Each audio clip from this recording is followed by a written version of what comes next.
오늘 할 이야기는 대학생 때 제발 소액 대출을 하지 마세요이다. 요즘에는 휴대전화로 몇 번 클릭만 하면 소액 대출이 되는 시대까지 왔다. 그리고 금액도 크지 않다. 최대라고 해봤자 대부분은 100만원 안에 들어가는 대출이다. 그래서 뭣도 모르는 대학생들이나 갓 성인이 된 사람들이 빌리기도 한다. 그리고 이자도 싸기에 많은 사람들이 이용한다. 하지만 여기에는 정말 심각한 문제가 있다. 바로 남의 돈이 무서운 줄을 모르는 것이다.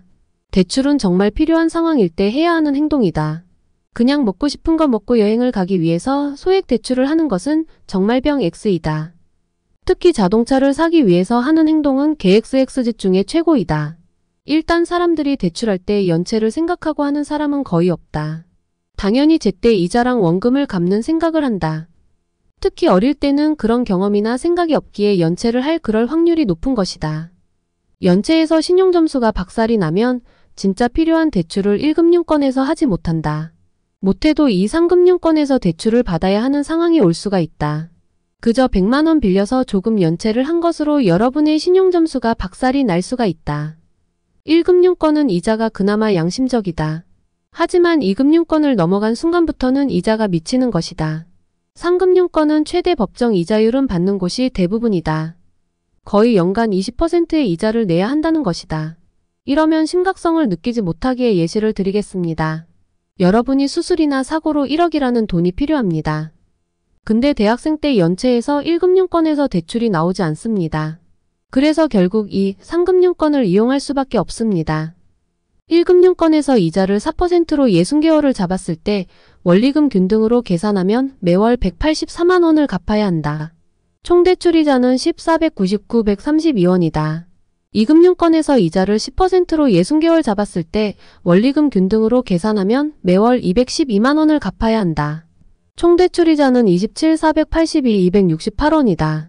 3금융권에서 이자를 20%로 60개월을 잡았을 때 원리금 균등으로 계산하면 매월 265만원을 갚아야 한다. 총 대출이자는 589,633,302원이다. 원로만 계산해도 금액 차이가 30만원, 80만원 차이가 난다. 이것을 이자로 본다면 엄청난 차이가 나는 것을 볼 수 있습니다. 물론 1금융권의 이자가 오를 수도 있습니다. 하지만 2.3금융권보다는 훨씬 양심적입니다. 즉 대학생 때 갓 성인이 되었을 때 어렸을 때 겨우 100만원도 안 되는 대출 때문에 몇천만 원을 손해를 볼 수 있는 것이다. 이것도 1억이라는 금액이라서 적게 보이는 것이다. 2억, 5억이면 이자는 말도 못하게 차이가 난다. 물론 이런 일은 잘 갚으면 아무런 이상이 없는 일이다. 하지만 실수한다면 돌이킬 수 없기에 하지 말라는 것이다. 잘못하면 적은 돈에 자신의 미래를 팔 수 있는 행동이 될 수도 있습니다. 정작 중요할 때 돈을 못 빌릴 수도 있습니다. 제발 그런 생각을 하면서 소액 대출의 무서움을 알았으면 좋겠습니다.